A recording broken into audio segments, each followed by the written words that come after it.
Rebecca Cooper, a waitress with a dream of becoming a chef, faces a harsh setback when she's fired by her demanding boss, Linda, who dismisses her as nothing more than a server. Just when all seems lost, a surprise chance to compete in a high-stakes culinary competition gives Rebecca a new shot at proving herself. As she battles through intense challenges and faces off against Linda, who's also in the competition, Rebecca must turn her passion into precision and learn to believe in herself. Will she rise to the top, or will the pressure and old rivalries hold her back? Stay tuned to find out, and let us know in the comments where you're watching from. If you're ready for more inspiring stories, don't forget to like, subscribe, and hit the notification bell. Let's dive in. The sun was beginning to set over Chicago, casting long shadows across the sleek facade of the Grand Terrace, a luxury restaurant nestled in the heart of downtown. Inside, the atmosphere was meticulously curated: rich mahogany tables, soft lighting that glowed like candlelight, and the murmur of jazz floating from hidden speakers. Waiters glided through the room in pressed black uniforms, trays balanced expertly on their fingertips. Rebecca Cooper, one of those waiters, adjusted the crisp white tablecloth of a corner table, her fingers brushing the polished silverware. She had worked at the Grand Terrace for 5 years, and though she knew every inch of the dining room, she never tired of its elegance. Yet tonight, a nervous energy buzzed beneath her calm exterior. She glanced toward the swinging kitchen doors, through which a flurry of movement was visible. Inside, the head chef, Linda Hayes, commanded the space with the precision of a maestro conducting an orchestra. Linda had taken over as head chef and part owner of the Grand Terrace 2 years ago, and her reputation for perfectionism had only grown since then. Under her leadership, the restaurant had earned a reputation as one of Chicago's finest dining establishments, known for its exquisite traditional French cuisine. Rebecca had spent countless hours watching Linda from the sidelines, memorizing the way she seared a filet or whisked a beurre blanc until it glistened. It wasn't just admiration. Rebecca had a dream of her own, a dream that stretched far beyond carrying plates and taking orders. She moved smoothly between the tables, greeting guests with a warm smile that made each person feel like they were the only one in the room. But beneath that professional veneer, Rebecca's thoughts often drifted to the kitchen. She imagined herself on the other side of those doors, crafting dishes that told a story, blending the southern flavors of her childhood with the diverse spices she had discovered in the city. Rebecca's fellow waiter Tom appeared at her side, balancing a tray of sparkling water and freshly baked bread. He was tall and lanky, with a perpetually messy mop of hair that seemed at odds with the restaurant's polished aesthetic. But he had a kind heart, and he had been a good friend to Rebecca during her time at the Grand Terrace. "Big night, huh?" Tom said, setting a basket of warm rolls on a table. "I heard the critic is coming in. I bet Linda's on edge." Rebecca nodded, her fingers fidgeting with the edge of her apron. "Yeah, she's been pacing back and forth all afternoon, but it's a big deal, right? A good review from Harold Clarkson could put this place on the map." Tom gave her a sideways glance, catching the slight tremor in her voice. "You okay, Bex? You seem, I don't know, distracted." Rebecca forced a smile, though her mind was racing. "I'm fine, really, just thinking about things, I guess." Tom raised an eyebrow, clearly unconvinced. "Thinking about chef things?" he asked, lowering his voice conspiratorially. It was a running joke between them, one that had started back when Rebecca had first confessed her dreams to him over a late-night shift. Rebecca couldn't help but chuckle. "Yeah, maybe. I've been experimenting at home again, working on a chili lime glaze for scallops. I thought maybe it could be a fun twist, you know?" Tom shook his head in admiration. "You know, one of these days you're going to have to just go for it. Ask Linda to let you work a shift in the kitchen. She might surprise you." Rebecca's smile faltered, and she looked down at the polished marble floor. "Yeah, maybe," she murmured, though she didn't believe it for a second. Linda had made her position clear from day one. The kitchen was no place for amateurs, and Rebecca's role was to serve, not to create. As Rebecca moved through the dining room, she caught sight of Linda barking orders at a young line cook through the narrow kitchen window. Linda's dark hair was pulled back into a severe bun, and her sharp, elegant features were set in a scowl.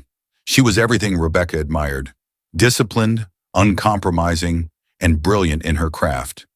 But she was also intimidating, and Rebecca couldn't imagine approaching her with a request for a chance in the kitchen. Still, the longing gnawed at her, a constant ache that she carried beneath her professional demeanor. She had spent 5 years pouring every ounce of energy into this job, arriving early, staying late, doing whatever was needed to keep the restaurant running smoothly. But no matter how hard she worked, she couldn't shake the feeling that she was stuck on the wrong side of the kitchen doors. As Rebecca made her way back to the hostess stand, she passed by a framed photograph on the wall. It showed Linda, beaming with pride, standing beside a Michelin inspector. Rebecca remembered the day that photo had been taken, the night Linda's cuisine had earned the Grand Terrace its first star. It had been a turning point for the restaurant and for Linda's career. But for Rebecca, it had only deepened the gap between her dreams and her reality. She forced herself to focus on the task at hand, greeting guests with her usual warmth and charm. But in the back of her mind, the ache remained, a reminder of all the things she wanted but didn't know how to reach. As the evening progressed, the dining room filled with the hum of conversation and the clinking of glassware.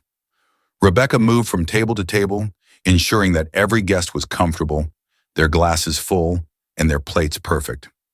She had always been good at this, making people feel special, making them feel seen. But tonight she couldn't shake the nervous flutter in her chest. Harold Clarkson, the famous food critic, had made a reservation for 7 p.m., and the entire staff was on high alert. Even the chandeliers seemed to glow a little brighter in anticipation. Clarkson's reviews were known for their brutal honesty. A single misstep could spell disaster, but a glowing review could bring in a wave of new customers and elevate the restaurant to a new level of prestige. Rebecca spotted Linda near the kitchen door, her expression uncharacteristically tense. She was directing the staff with sharp, precise gestures, her voice cutting through the din. "Remember, we're not just serving food tonight, we're serving perfection. I don't want to see a single plate come out of that kitchen that isn't perfect. Is that clear?" The line cooks and sous chefs nodded in unison, their faces drawn with concentration. Rebecca couldn't help but admire Linda's intensity, even as she felt a pang of sympathy for the young chefs under her command. She knew that the pressure of the night weighed heavily on all of them. As Rebecca walked past the critics' table, she noticed that it had been set with extra care. A centerpiece of fresh peonies, perfectly aligned cutlery, and a bottle of the restaurant's finest wine. She adjusted a napkin, making sure every detail was flawless. Rebecca's thoughts drifted to the memory of the previous night, when she had stayed up late in her tiny apartment, experimenting with a new recipe, a fusion of her mother's spicy fried chicken and a delicate miso glaze she had read about online. She had scribbled down notes in the margins of a cookbook, dreaming of the day when she might serve a dish like that to guests of her own. Tom appeared at her side again, carrying a tray of champagne flutes. "You ready for the big moment?" he asked, nodding toward the critics' table. "If Linda nails this, we'll all be celebrating." Rebecca smiled faintly, but her mind wandered back to the kitchen. She imagined herself standing behind the line, searing a steak or plating a delicate dessert. She wondered what it would feel like to have her food judged, to see the look of satisfaction on a guest's face when they took their first bite. She was so caught up in her thoughts that she nearly missed Linda's voice calling out from the kitchen. "Rebecca, get in here!" Rebecca's heart skipped a beat as she hurried toward the kitchen. She pushed through the swinging doors, greeted by a rush of heat and the frenetic energy of the staff working at full speed. Pots clanged, saucepans hissed, and the air was thick with the scents of garlic and fresh herbs. Linda was at the pass, assembling plates with her usual precision. She glanced up at Rebecca, her expression unreadable. "I need you to keep an eye on the timing for the critics' table," she said, thrusting a list of courses into Rebecca's hands. "Make sure everything comes out exactly when I say." Rebecca blinked, caught off guard by the request. "Of course, chef," she said, trying to keep her voice steady. She took the list, her hands trembling slightly. This was the closest she had ever come to being involved in the kitchen's operations, and the weight of the responsibility pressed down on her. Linda gave her a curt nod. Her attention was already back on the plates in front of her. "Good. And remember, this has to be perfect.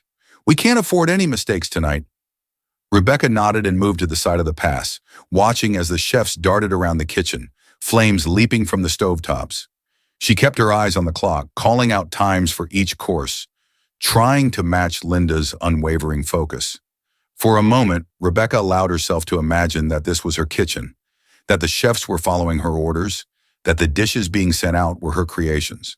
But she quickly pushed the thought aside, knowing that such a dream was far from her reach. As the evening wore on, the tension in the kitchen mounted. Rebecca could feel it like a physical presence, tightening her chest and making her palms sweat. The critic's meal was progressing smoothly so far. Each dish received without complaint, each plate returned clean. But as the night stretched on, a sense of unease settled over the staff. Rebecca caught snippets of whispered conversations between the line cooks, their voices tight with worry. She glanced over at Linda, who was plating a delicate fillet of sole with lemon beurre blanc. The head chef's movements were quick and precise, but there was a tightness around her mouth that Rebecca hadn't seen before. It made her stomach twist with apprehension. Just as Rebecca was about to announce the timing for the next course, a commotion erupted near the stove. One of the sous chefs knocked over a pot of boiling stock, sending a plume of steam into the air. The young cook scrambled to clean up the mess, but the damage was done. The reduction they needed for the critic's main course had spilled across the floor. Linda's face went pale and she whirled around, her voice rising above the clatter of the kitchen. "We're out of time for mistakes," she shouted, her eyes blazing as she turned on the unfortunate cook. "You, start the reduction again, and pray it's done in time." Rebecca watched in horror as the chaos unfolded, feeling the unease coil tighter in her gut.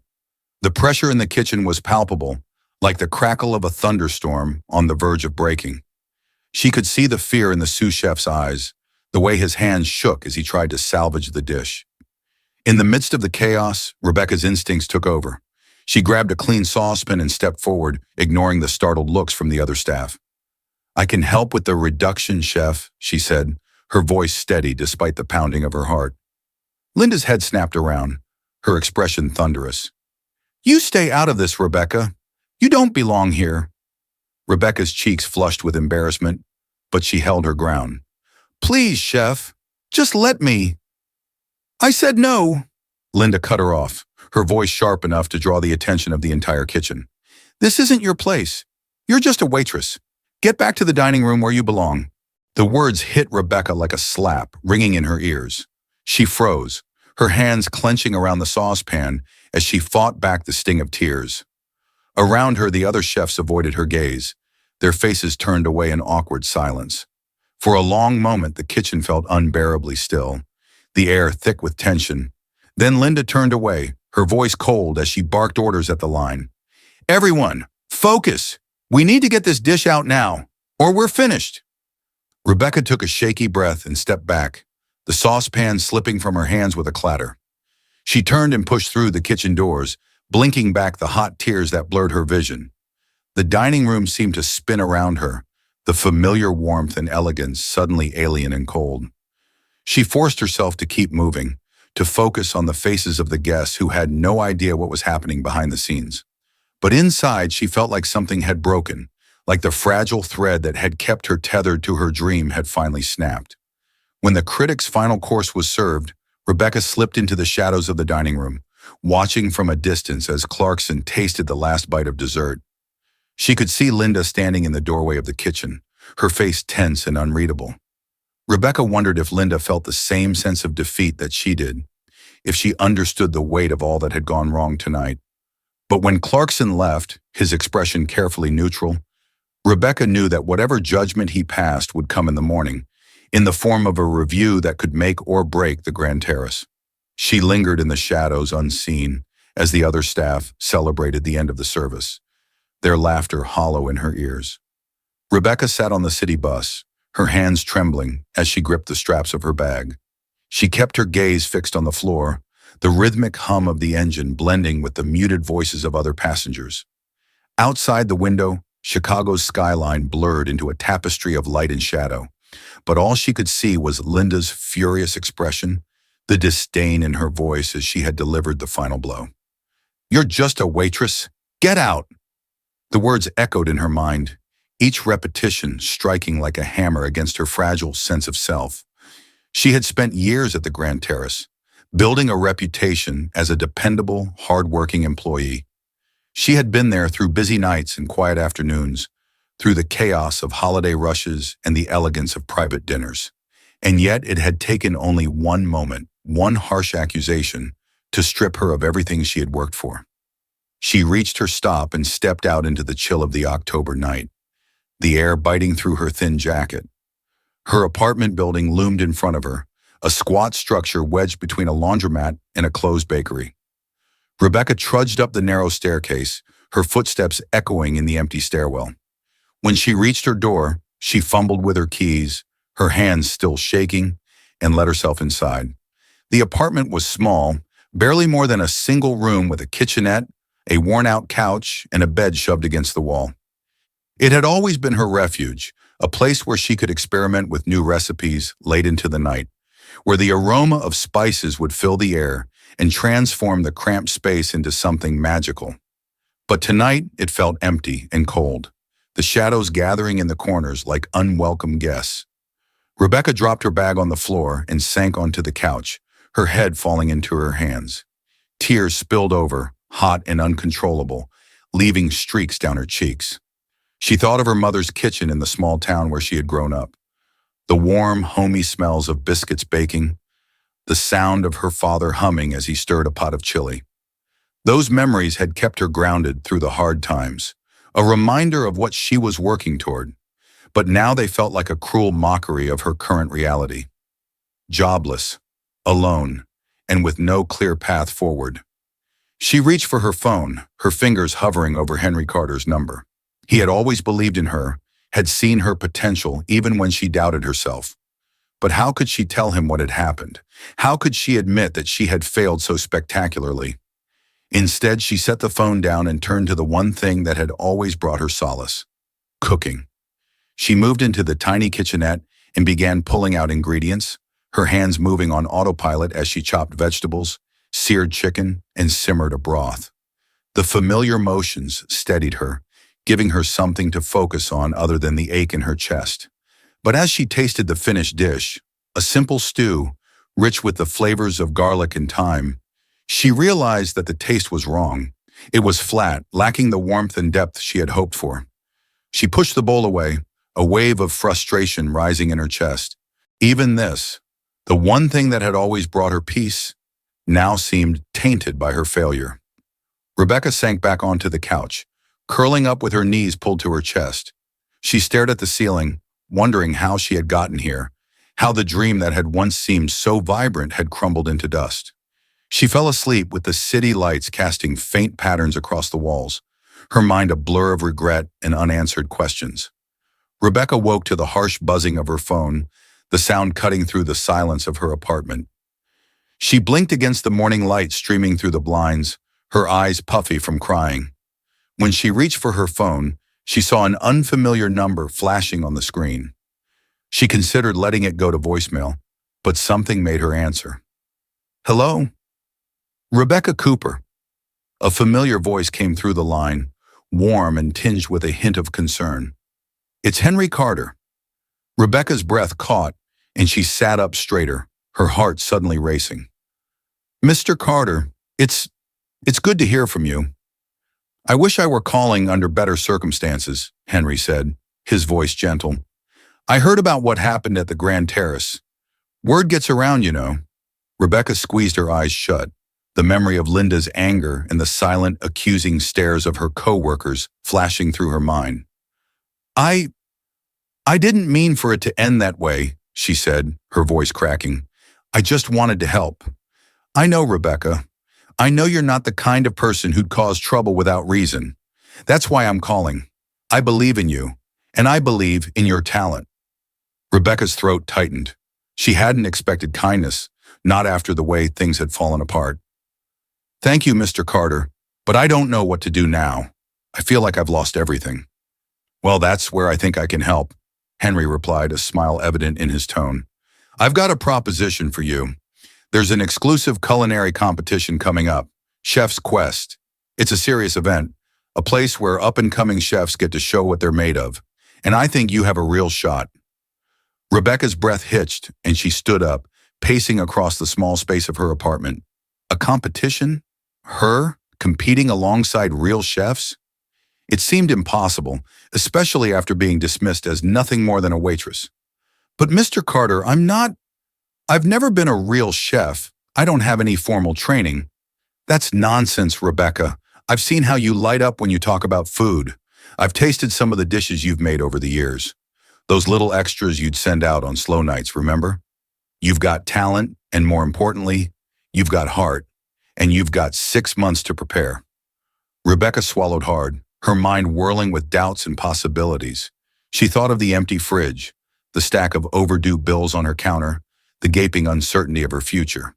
But beneath the fear, there was a flicker of something else, a spark of hope, small but insistent. "What do you say, Rebecca?" Henry pressed gently. "Let me sponsor you.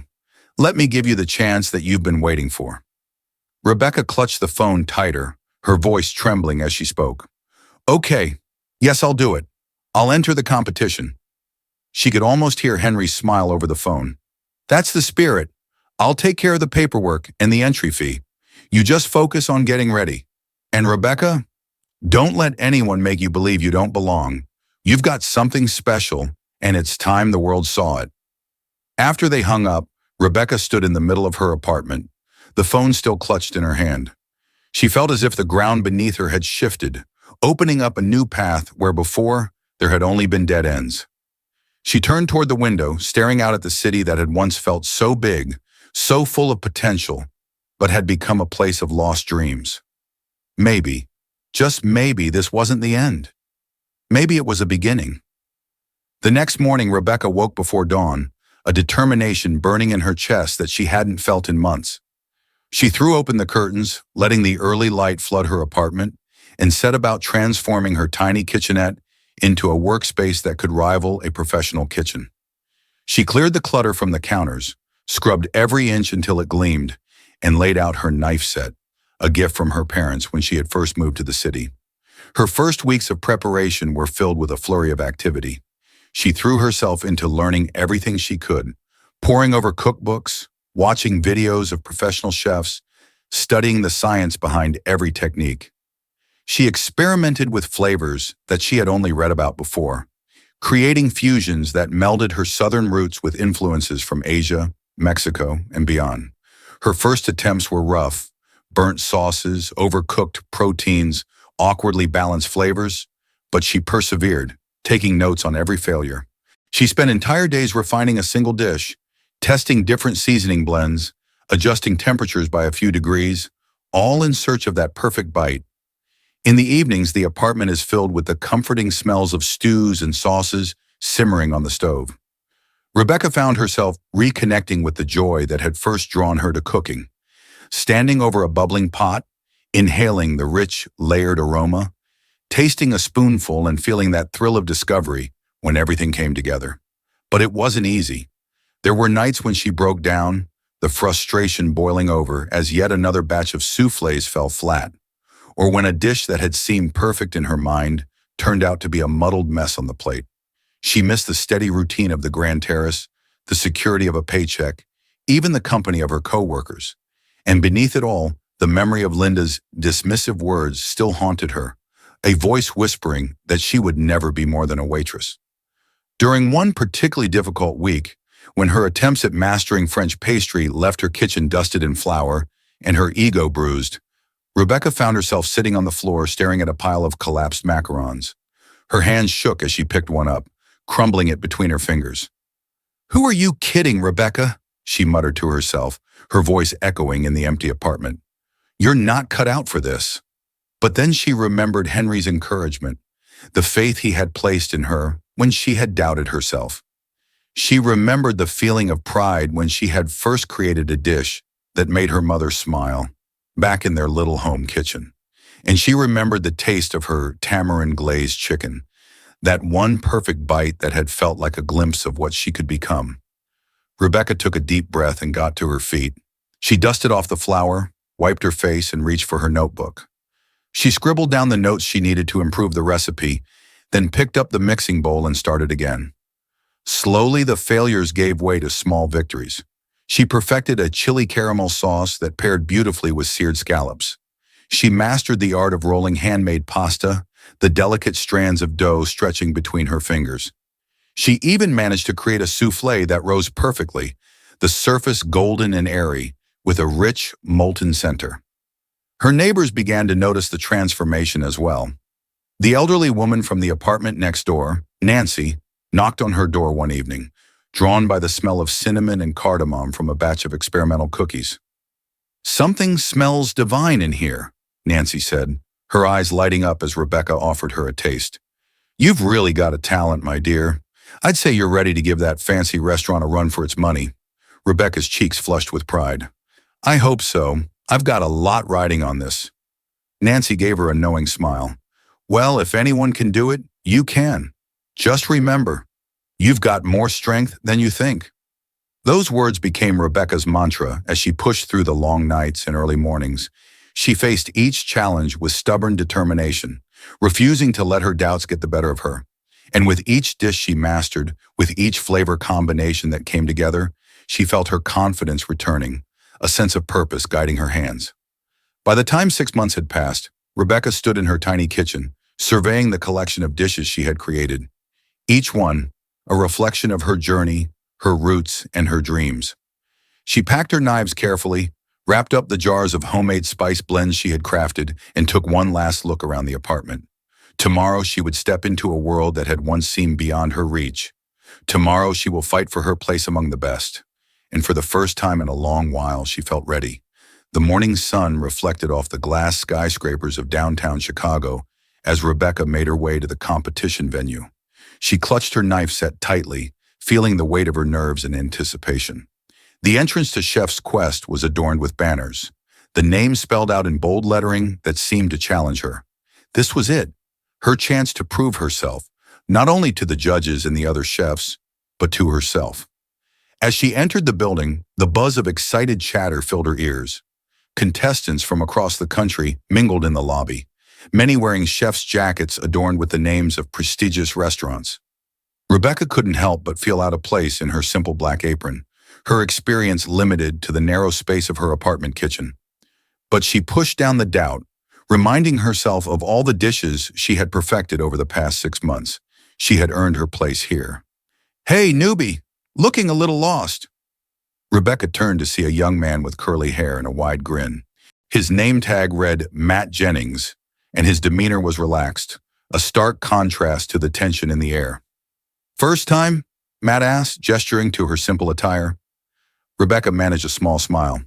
"Yeah, just trying not to look too out of place." Matt chuckled, giving her a friendly pat on the shoulder. "You'll do fine.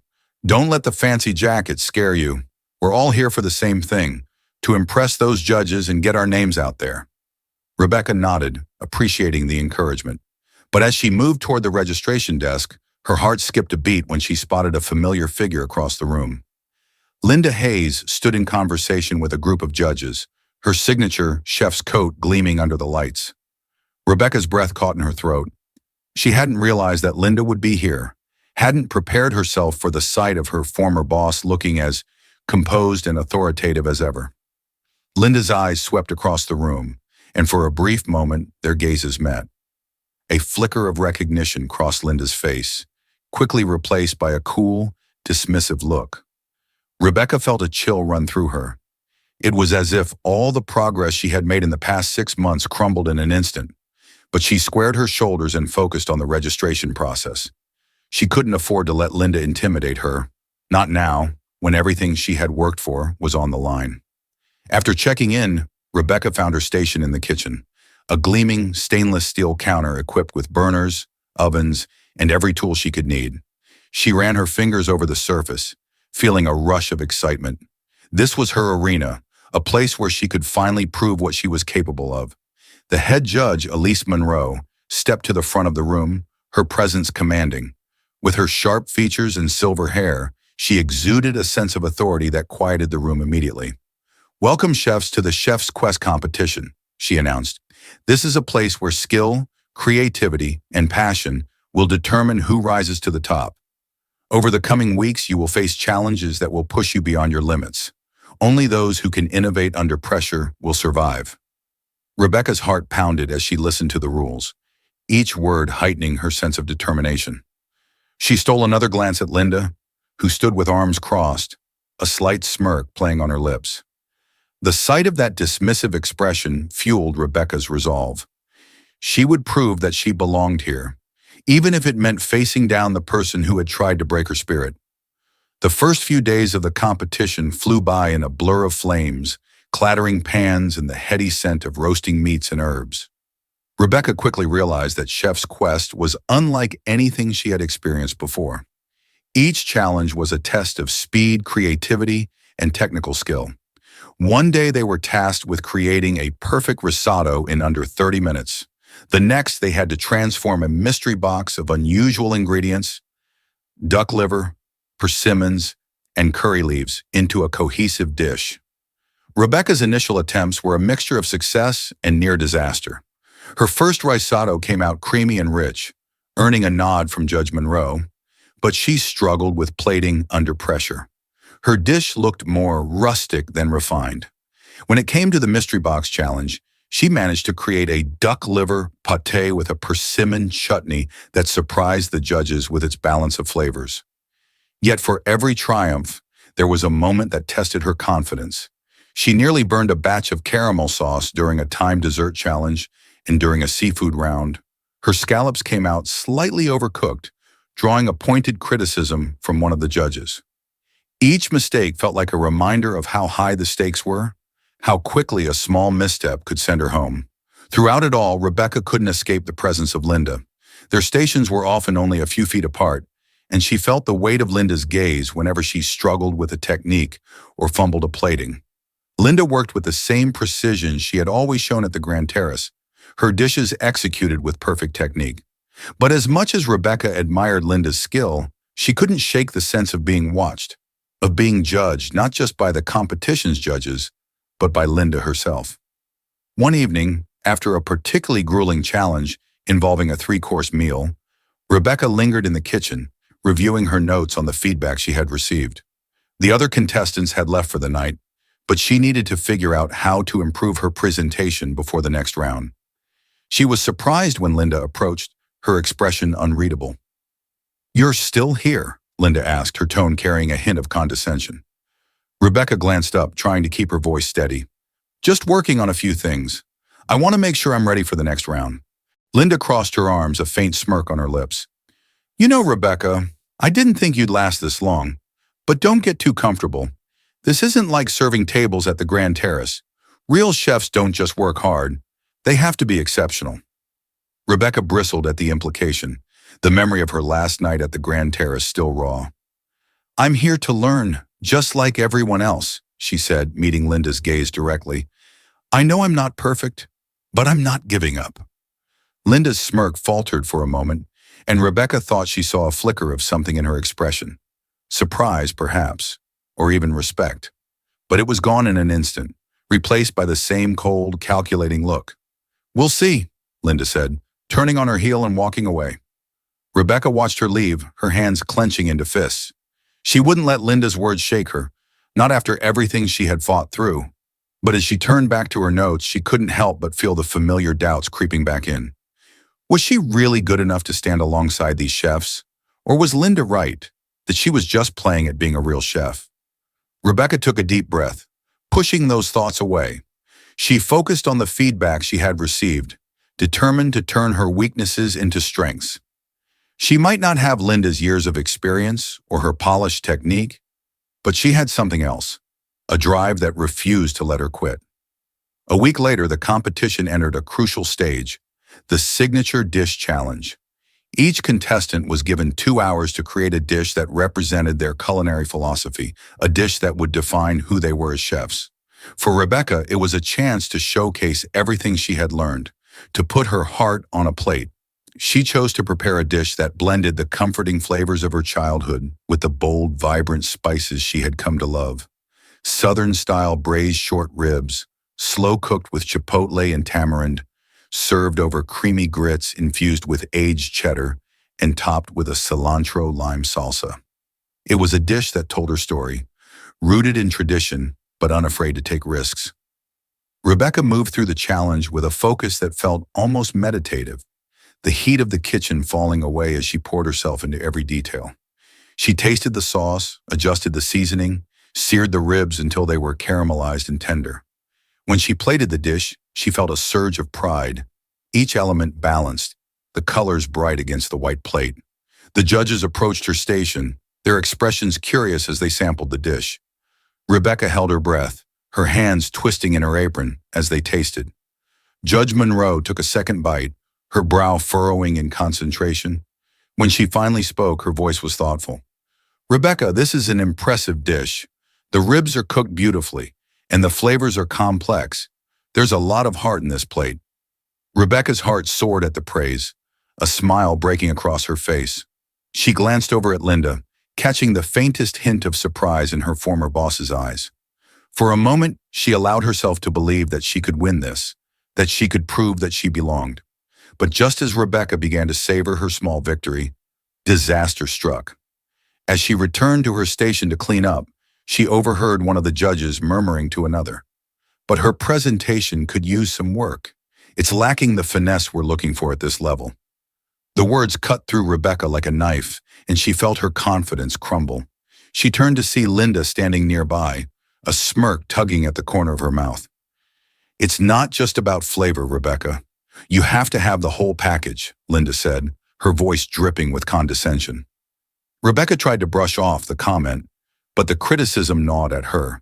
The judge's approval, Linda's judgment, the pressure to be perfect, it all pressed down on her, making it hard to breathe. As the night wore on and the other contestants celebrated their successes, Rebecca retreated to the shadows of the kitchen, feeling the familiar ache of self-doubt. She had come so far, but in this moment, she felt like she was right back where she started. Alone, uncertain, and haunted by the fear that she wasn't good enough. The competition's kitchens were quiet that night, the hum of the refrigerators and the low buzz of the lights, the only sounds echoing through the space. Rebecca lingered at her station long after the other contestants had gone, her hands scrubbing the stainless steel counter until it gleamed. She replayed the judge's words over and over in her mind, the disappointment settling like a stone in her chest. It's lacking the finesse we're looking for. Her presentation skills, or rather the lack thereof, had become her biggest hurdle. It was a criticism she couldn't ignore, and the sting of it was only made sharper by Linda's smug expression.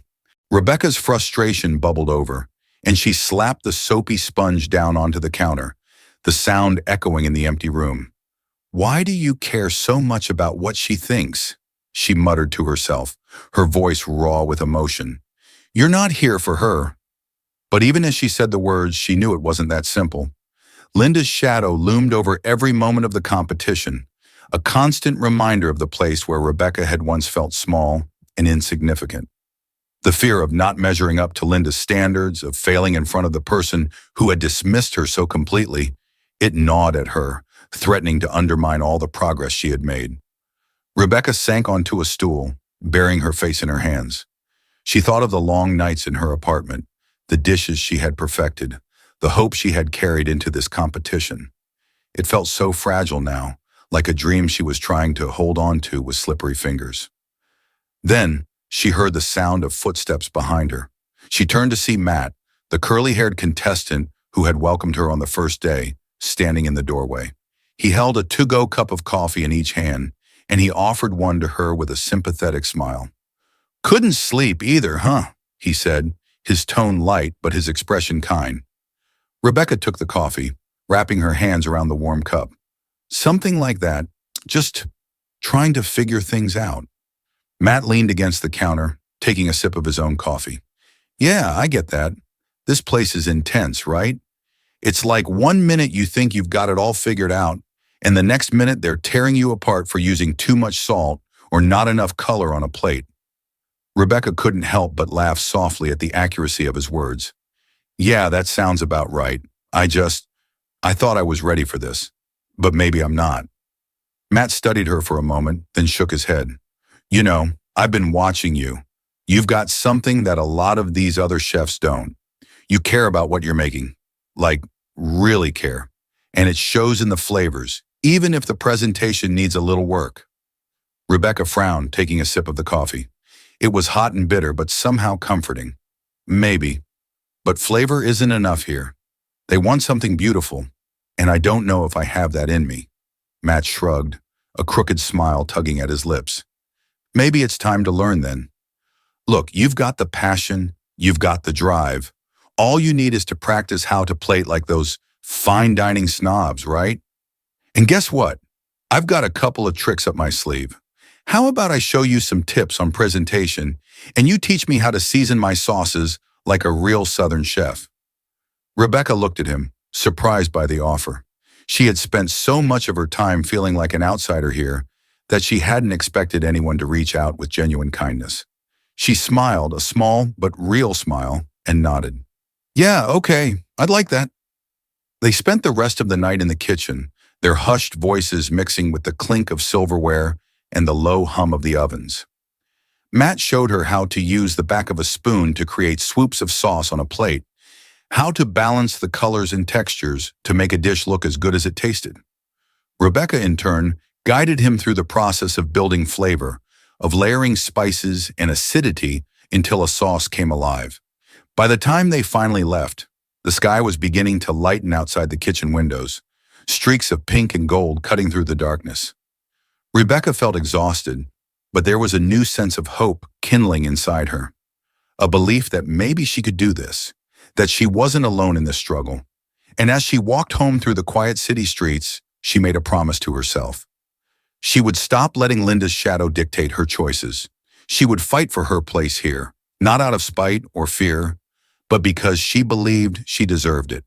The next few days of the competition brought a shift in Rebecca's approach. She threw herself into her work with renewed determination, focusing on the areas where she knew she needed to improve.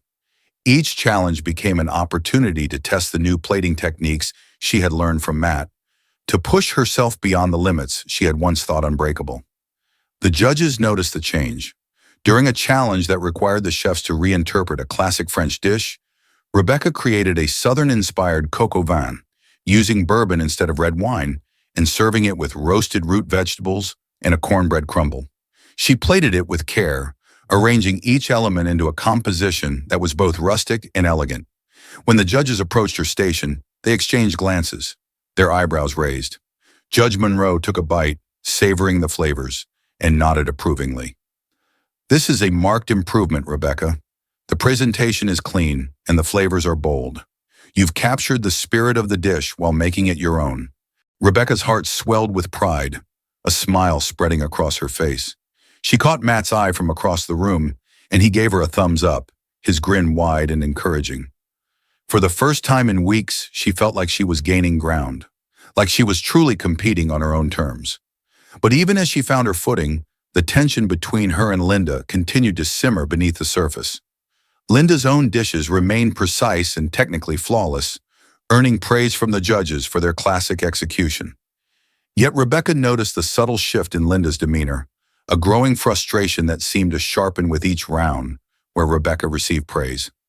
One evening, as the contestants prepared for the next day's challenge, Rebecca found herself alone in the kitchen with Linda. The silence between them was thick, charged with unspoken words.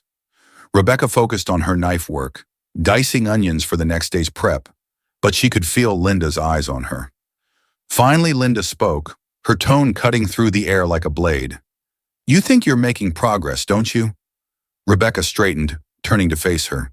She met Linda's gaze evenly, refusing to be intimidated. I know I am, and it's not because of you, Linda. It's because I'm willing to learn, to grow, something you never saw in me. Linda's expression hardened, her jaw clenching. You have no idea what it takes to make it in this industry. One pretty plate isn't going to change that. You're still in over your head. Rebecca took a deep breath, steadying herself against the rush of anger. Maybe I am, but I'd rather be in over my head than stuck where I don't belong. For a moment, they stood facing each other, the air between them crackling with tension. Then Linda turned away, her movements stiff with barely concealed anger. Good luck tomorrow, Rebecca. You're going to need it. Rebecca watched her leave, a knot of unease forming in her stomach. She knew that the rivalry between them was far from over, that tomorrow's challenge could change everything. But as she finished her prep, she held on to the determination that had carried her this far. She was done letting Linda's bitterness define her journey. Tomorrow she would show everyone, especially herself, what she was truly capable of. The morning of the challenge dawned cold and gray, the sky over Chicago heavy with clouds. Rebecca arrived at the competition venue early, taking a moment to steady herself before stepping into the kitchen. The air inside was charged with anticipation. The other contestants moved with tense energy, their faces set in determination. Today's challenge was the fusion round. Each chef would have to create a dish that fused two distinct culinary traditions, a test of creativity and balance. Rebecca's mind whirred with possibilities as she scanned the pantry, grabbing ingredients that reminded her of home: ripe avocados, fragrant cumin, bright citrus fruits. She decided to create a dish that combined Southern barbecue with the vibrant flavors of Mexican street food, a tamarind-glazed pulled pork taco, served with charred corn salsa and a tangy avocado crema. As she prepped the meat, massaging the spices into the pork, she focused on what she had learned over the past weeks. She took care with each step, ensuring that the tamarind glaze struck the right balance of sweet and sour, that the salsa had the perfect amount of heat to complement the rich, smoky flavors of the pork. When it came time to plate, she arranged the tacos with precision, placing the salsa and crema artfully beside them, using the techniques Matt had shown her.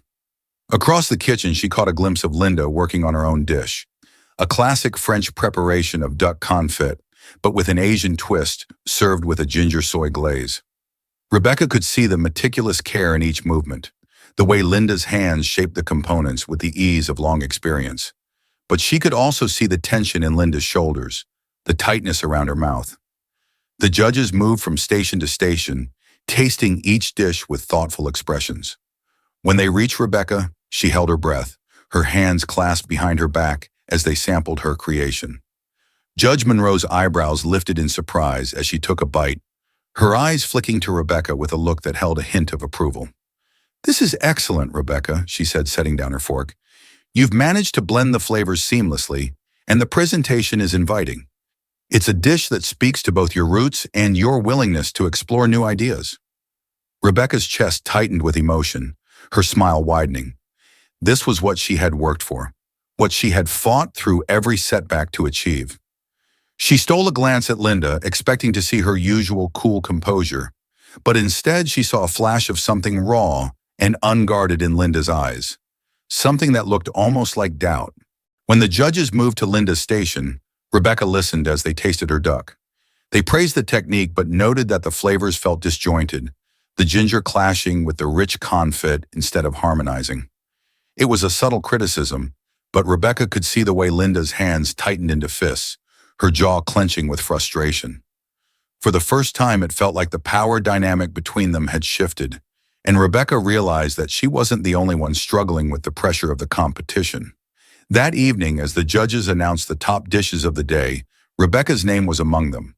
She stood alongside the other finalists, the applause ringing in her ears, and felt a surge of pride.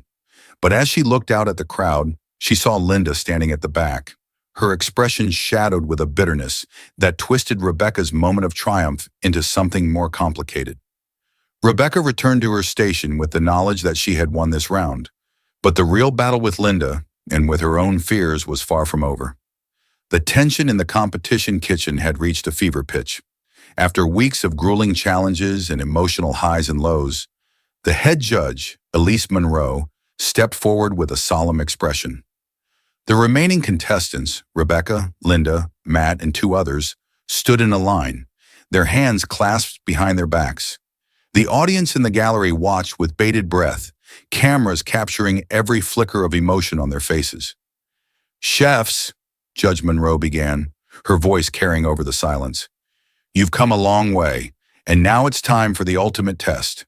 In 2 days, you will face the final challenge of Chef's Quest, to create a 3-course meal that tells the story of your journey as a chef.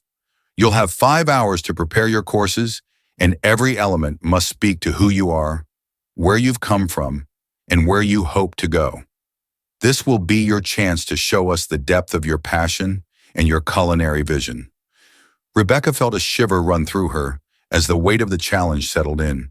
Her mind buzzed with ideas, her heart pounding in her chest. She glanced to her left and caught Matt's eye. He gave her a small, encouraging nod. But when she looked at Linda, she found her former boss staring straight ahead, her expression a mask of cold determination. Rebecca could sense the tension radiating from her, the desperate energy that seemed to have grown with every passing round. As the judges dismissed them to begin their preparations, Rebecca's mind spun with possibilities. She needed a menu that would capture her journey, the struggle and the resilience, the fusion of her southern roots with the global flavors she had embraced. She thought of her mother's fried chicken, of the tamarind-glazed ribs she had perfected, of the desserts she had struggled to master in her cramped apartment kitchen. She spent that night pacing the floor of her temporary apartment, sketching out dishes on scraps of paper, tasting combinations in her mind. It had to be perfect, not just in execution, but in the way it told her story. She could feel the pressure mounting with every hour, the weight of her dreams pressing down on her. The next day she returned to the competition kitchen, finding solace in the familiar rhythm of her prep work. As she organized her ingredients and laid out her knives, Matt came over, his expression earnest. "You've got this, Rebecca. Just cook like you always do. From the heart." Rebecca gave him a grateful smile, though her nerves were still coiled tight in her chest. "Thanks, Matt. I'll do my best." Matt hesitated for a moment, then leaned closer. "And don't let Linda get to you. She's been wound up tight for weeks now. I think she's feeling the pressure just as much as you are." Rebecca nodded, knowing he was right, but she couldn't help glancing at Linda's station, where she was meticulously prepping ingredients, her movements sharp and precise. For a moment, Rebecca wondered what Linda's story would look like on a plate if she had the same kind of vulnerability that had driven Rebecca to push through every setback. But there was no time to dwell on those thoughts. Rebecca took a deep breath, refocused on her own station, and reminded herself that this challenge was hers to win or lose. The morning of the final challenge dawned crisp and cold, the sky a pale gray over Chicago. Rebecca arrived at the competition venue early, feeling the chill seeping through her coat as she waited for the doors to open. Inside, the atmosphere was electric, a blend of excitement and tension that set her nerves on edge. When the contestants took their places, the head judge gave the signal, and the timer began to count down from 5 hours. Rebecca's hands moved automatically as she prepped her ingredients, the rhythm of chopping and searing familiar and grounding. She focused on the courses she had planned, an appetizer that fused her mother's fried chicken with a delicate miso glaze, a main course of braised short ribs with tamarind and smoky chipotle, and a dessert that blended her family's bread pudding recipe with a tropical twist, pineapple caramel and a touch of cayenne. Around her, the other chefs worked with intense focus, the air thick with the scents of caramelizing onions, fresh herbs, and the sharp tang of citrus. Rebecca caught glimpses of Matt's station as he plated his signature smoked trout and beet salad, his hands steady despite the pressure. And across the room, Linda moved like a machine, every movement precise as she layered flavors into a sauce, her face a mask of concentration. But as the hours ticked by, Rebecca found herself slipping into a zone, the familiar chaos of the kitchen falling away as she poured everything she had into her dishes. She tasted her tamarind glaze, adjusting the balance of sweet and heat, and felt a thrill of satisfaction as the flavors came together. She plated the dessert with care, using the back of a spoon to create elegant swoops of caramel, and placing a quenelle of whipped cream alongside the pudding. When the timer finally beeped, signaling the end of their cooking time, Rebecca stepped back from her station, her heart pounding in her chest. She looked down at her dishes, the culmination of everything she had fought for, and hoped that they would be enough. The judges moved from station to station, tasting each course in turn. When they reached Rebecca, she held her breath as Judge Monroe sampled her appetizer. The judge's face softened as she took a second bite, her eyes meeting Rebecca's with something like approval. "This is beautifully balanced, Rebecca. The miso glaze adds a depth to the crispy chicken that's unexpected and delightful." Rebecca's pulse quickened, but she kept her expression steady, waiting as the judges tasted her main course and then her dessert. Each time they offered praise, noting the complexity of the flavors, the care she had taken in the presentation. But there were also a few critiques, suggestions about tightening the plating, about using a lighter hand with the cayenne and the caramel. Rebecca nodded, absorbing their feedback, but she couldn't help the swell of hope that rose in her chest. She had done her best, and it felt like maybe, just maybe, it was enough. As the judges moved on to Linda's station, Rebecca watched with a mixture of dread and curiosity. Linda presented her meal with the same confidence she always had, describing the story behind each dish, how her upbringing in a small Midwestern town had shaped her love for traditional French cuisine, how she had added Asian influences to push her boundaries. The judges tasted her dishes, and though they offered praise for her technical skill, Rebecca noticed the slight hesitation in their voices, the way they exchanged thoughtful glances. "It's technically flawless, Linda," Judge Monroe said, setting down her fork, "but we were hoping for something a little more personal, a little more daring." Rebecca saw the way Linda's jaw tightened, the way she quickly masked the flicker of disappointment in her eyes. It was a subtle shift, but it spoke volumes. Linda's ironclad confidence was beginning to crack, and Rebecca realized that the competition had pushed her former boss to a place of vulnerability she hadn't thought possible. After the judging, the remaining contestants gathered on the stage, the audience's applause ringing in their ears. Rebecca's pulse thrummed as she stood beside Linda, Matt on her other side. The tension was palpable, each contestant knowing that the judge's decision would determine the course of their careers. Judge Monroe stepped forward, her expression serious. "This competition has pushed each of you beyond your limits, and you've all shown us something special. But there can only be one winner, and we've made our decision." Rebecca held her breath, her hands clenched at her sides, as Monroe's gaze swept across the line of contestants. The winner of Chef's Quest, the chef whose meal told the most compelling story and demonstrated both technical skill and creative vision, is Rebecca Cooper. The words hit Rebecca like a tidal wave, and for a moment, she couldn't breathe.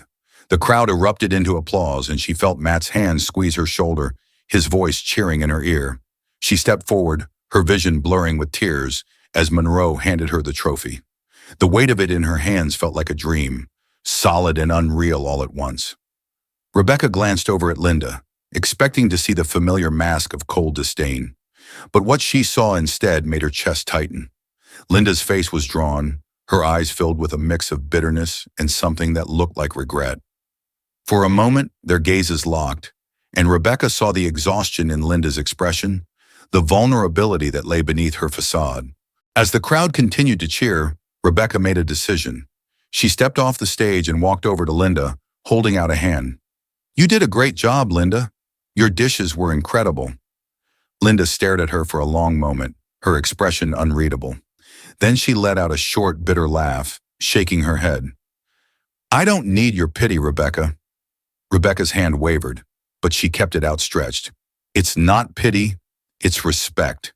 You pushed me harder than anyone else here. I wouldn't be standing here if it weren't for you."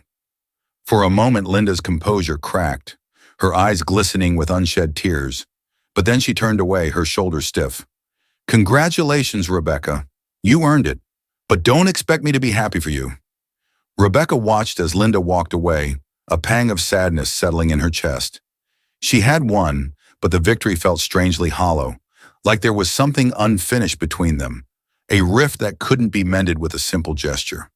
As the celebration continued, Rebecca accepted the congratulations of the other contestants, feeling the warmth of their support. But her thoughts kept drifting back to Linda, to the tension that had defined their relationship from the beginning. She had thought that winning would bring her closure, that it would prove once and for all that she belonged. But instead, it left her with more questions than answers. That night, Rebecca returned to her temporary apartment, placing the trophy on the windowsill. She stared out at the Chicago skyline, her mind replaying the events of the day.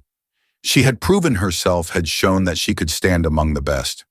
But as the city lights flickered in the distance, she wondered if there was a way to move forward, not just as a winner, but as someone who could extend a hand even to those who had tried to hold her back.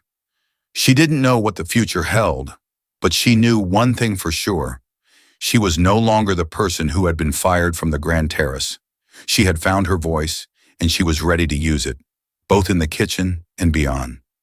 In the weeks following her victory at Chef's Quest, Rebecca's life transformed in ways she had never imagined. Her name began to circulate in culinary circles, and articles in local magazines praised her innovative style and the emotional depth of her dishes. The prize money from the competition allowed her to rent a small space on the edge of the West Loop, a neighborhood in Chicago known for its vibrant food scene. The space wasn't much at first, a narrow storefront with chipped paint and creaky floors, but to Rebecca it felt like a blank canvas, brimming with possibility. She spent long days cleaning, painting, and dreaming up the concept for her restaurant. She decided to name it Unity Kitchen, a tribute to the blending of flavors and traditions that had defined her journey. She envisioned a place where people from all walks of life could gather to enjoy food that was both familiar and unexpected. Dishes that honored her Southern roots but embraced the global influences that had inspired her along the way. Word of Rebecca's new venture spread quickly, thanks to the buzz from her competition win. But as the opening day approached, the pressure began to mount. The space might have been hers, but the stakes were higher than ever. She wanted to prove that she could succeed, not just in a high-pressure competition, but in the demanding, everyday reality of running a restaurant. Henry Carter, who had sponsored her entry into the competition, stopped by often to check on her progress. He became a mentor and a sounding board, offering advice on everything from budgeting to sourcing ingredients. "You've got the talent, Rebecca," he told her one afternoon, watching as she tested a batch of pickled okra for one of her new dishes. "But don't forget the heart. That's what people will come back for." Rebecca nodded, appreciating his wisdom, but inside she felt the familiar knot of anxiety tighten. She knew that cooking from the heart was her strength, but she also knew that passion alone wouldn't be enough to keep the doors open. The restaurant business was unforgiving, and every decision she made carried the weight of her dreams. A week before the opening, as she stood in the empty dining room arranging chairs and adjusting the lighting, Rebecca received an unexpected text message. It was from Matt, her friend from the competition, who had returned to his job as a sous chef at a local bistro. He wished her luck with the opening and promised to bring his whole team to the restaurant's first dinner service. His support meant the world to her, a reminder that she wasn't alone in this new chapter of her life. But later that night, as she prepared to lock up, Rebecca noticed a figure standing outside the restaurant, barely visible in the dim light of the street lamps. Her breath caught when she realized it was Linda. Rebecca hesitated, unsure whether to approach her former boss or leave things as they were. But something in Linda's expression, something unguarded, almost lost, compelled her to open the door. "Linda," Rebecca called softly, stepping out onto the sidewalk. "What are you doing here?" Linda turned, and for a moment the old hardness flashed across her face. But then she sighed, her shoulders slumping. "I heard you were opening a restaurant. Thought I'd see it for myself." Rebecca nodded, unsure of what to say. The silence stretched between them, heavy with the weight of their shared past. Finally, Linda broke the quiet, her voice brittle. "You know, I used to think I had everything figured out, that as long as I was the best, as long as I kept control, it would be enough." Rebecca folded her arms, leaning against the doorframe. She could hear the unspoken regret in Linda's words, the pain that came from seeing her own limitations for the first time. "It's never as simple as that, is it?" she said quietly. "I used to think if I could just prove myself to you, to everyone, that I'd finally feel like I belonged." Linda's eyes flicked to Rebecca's, a bitter smile tugging at her lips. "And did you?" Rebecca thought about it, then shook her head. "I think I found something better. I found out who I want to be, not just as a chef, but as a person. And I think I finally stopped letting your opinion define that." Linda looked away, blinking rapidly. When she spoke again, her voice was almost a whisper. "I lost my restaurant, you know, after the competition. People stopped coming. They said my food was too cold, too distant. I didn't know how to change." Rebecca's chest tightened with sympathy. She knew how much Linda's restaurant had meant to her, how much pride she had taken in its success. She took a step closer, her tone gentler than before. "I'm sorry, Linda. I know what that place meant to you."